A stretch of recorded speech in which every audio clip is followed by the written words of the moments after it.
Howlader transport agency. এখানে ছোট বড় পিকআপ ট্রাক ভাড়া দেওয়া হয়।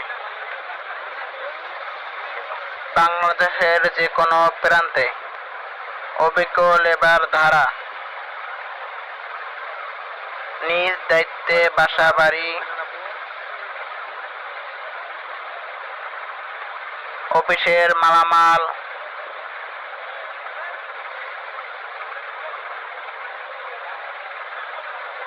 পাল্টানোর জন্য অভিজ্ঞ লেবার দ্বারা মালামাল পাল্টানো হয়। যোগাযোগ 01814880021 অথবা 01728